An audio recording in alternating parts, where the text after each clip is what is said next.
Born in Minneapolis as Prince Rogers Nelson, he taught himself music from a piano left by his father. And he signed his first record deal before most people finished high school. This is no ordinary prodigy story. His relentless drive would ignite revolutions, rewrite music, and leave a vault of secrets even death could not silence.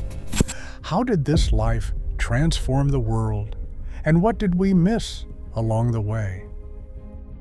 Prince Rogers Nelson was born on June 7, 1958, in Minneapolis, Minnesota. His parents, John L. Nelson and Mattie Della Shaw, filled their home with music. John played jazz piano under the name Prince Rogers, and Mattie sang with his band. Their son was named after his father's stage name, a sign of the expectations and hopes that surrounded him from the start. The family's living room became Prince's first stage. By age 7, he was exploring the keys of the upright piano his father left behind. That piano became both a refuge and a challenge. Prince spent hours teaching himself, picking out melodies by ear, and pushing through frustration with a stubborn determination that would never leave him. Even after his parents' marriage ended and John moved out, the piano remained a silent companion in a house that sometimes felt empty. As he grew, Prince's curiosity stretched beyond the piano. He taught himself guitar and drums, and experimented with every instrument he could find. Neighbors in North Minneapolis remember him as a quiet, focused kid who seemed happiest, lost in sound. When home life became unsettled, Prince sometimes stayed with friends like Andre Anderson, whose family offered steady support. Andre would later become Andre Simone, one of Prince's earliest collaborators. By his early teens, Prince was rehearsing in basements and sneaking into local clubs to watch older musicians. He joined bands like Grand Central, playing school dances and neighborhood gigs. These early performances were not just about applause. They were lessons in leadership and independence. Prince wanted control over every note, every arrangement, every detail.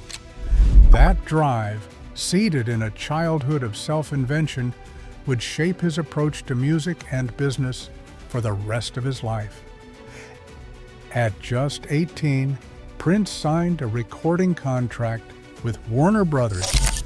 Unlike most new artists, he insisted on full creative control. The label agreed, a rare concession, allowing him to write, produce, and play nearly every instrument on his debut album For You, released in 1978. The record did not climb high on the charts, but the credits told a different story.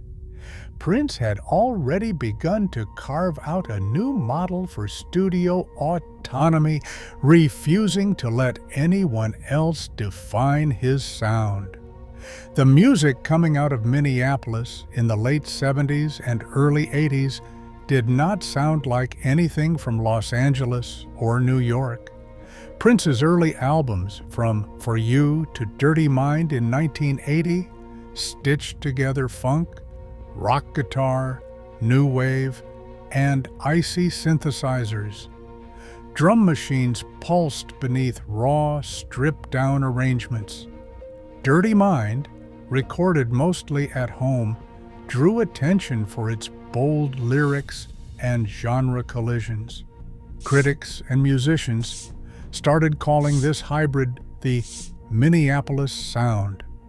Prince was its architect, but he did not keep it to himself.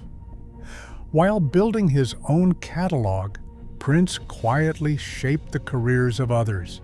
He wrote and produced for The Time, a band fronted by Morris Day, but largely controlled by Prince behind the scenes.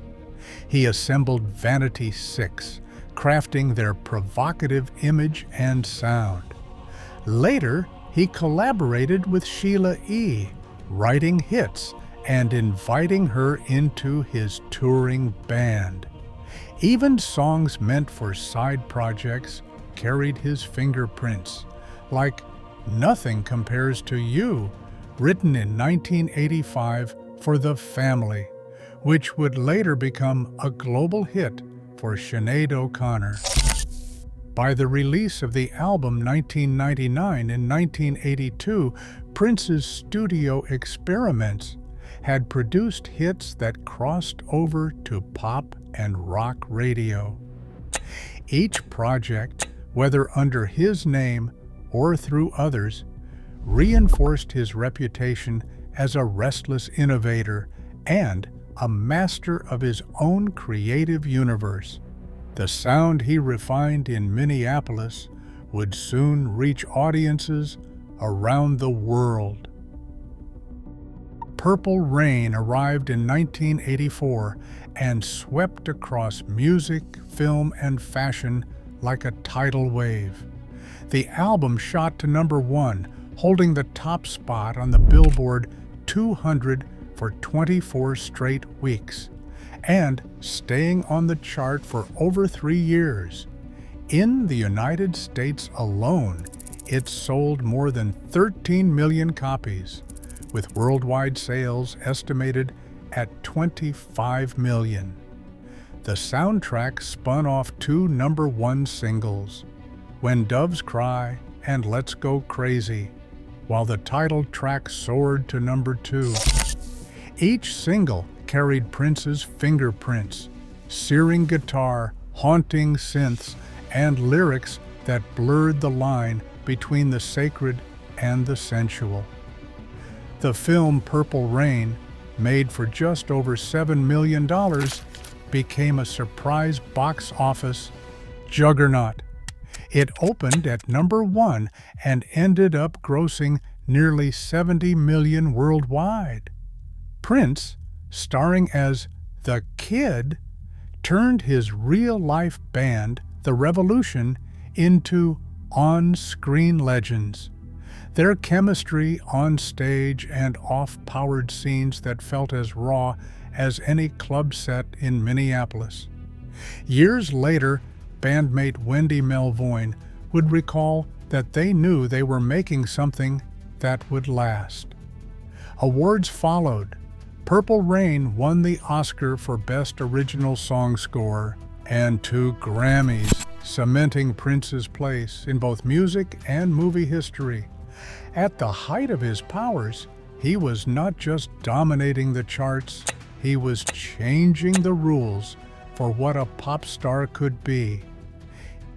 In 1992, Prince signed a new contract with Warner Brothers that promised blockbuster advances and a share of his publishing, but it came with a catch. Warner Brothers would only release 1 new Prince album per year, no matter how much music he delivered. For an artist who wrote and recorded at a relentless pace, the restriction felt like a cage. Behind closed doors, executives saw him as a superstar to be managed. Prince saw himself as a creator being restrained by business interests. Frustration turned public in 1993. Prince changed his name to an unpronounceable symbol, a move that left the industry scrambling for words.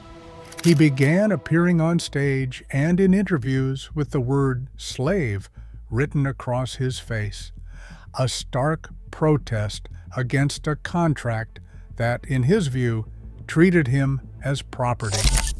The name Prince, he argued, was now a brand owned by Warner Brothers, so he left it behind. Determined to escape, he flooded the label with albums, sometimes mining his vault of unreleased work.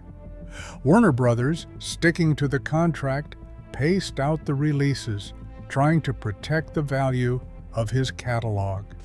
The standoff dragged on until 1996, when Prince finally delivered enough albums to satisfy his obligations.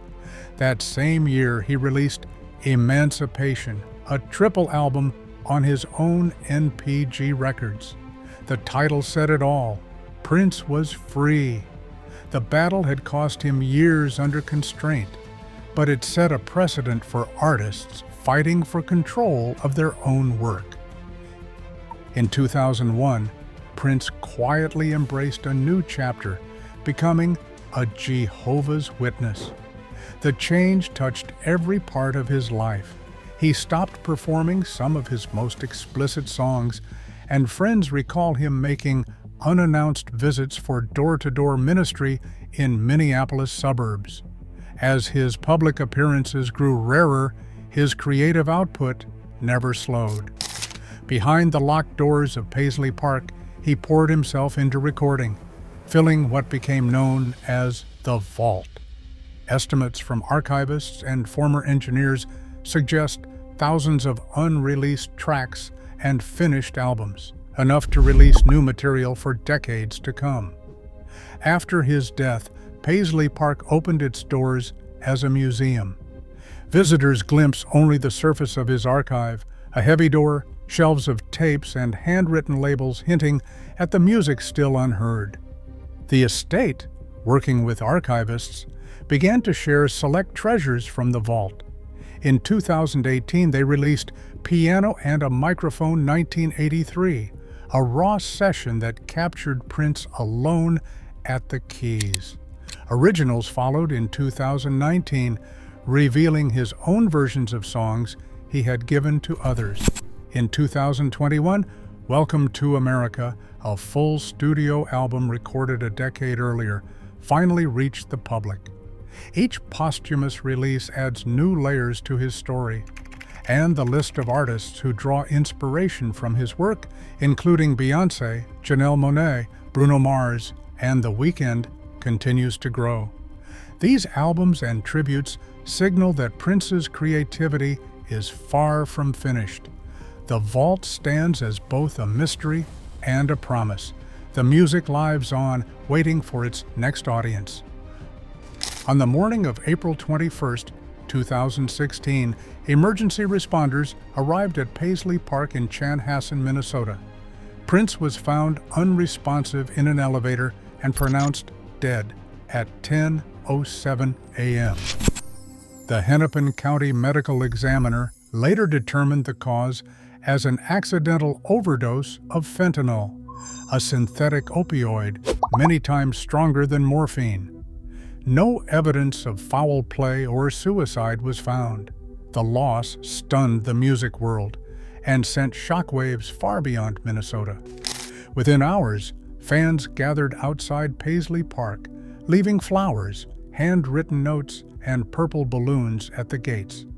In downtown Minneapolis, crowds filled the streets, singing his songs late into the night. Landmarks across the globe glowed purple: the Eiffel Tower, Los Angeles City Hall, and the Interstate 35 West Bridge in Prince's hometown. Radio stations played his music around the clock. Tributes poured in from artists and public figures. Barack Obama called him a creative icon, while Stevie Wonder and Madonna honored him on stage. The estate, newly responsible for his legacy, faced the immediate task of securing Paisley Park and safeguarding the vast archive Prince left behind.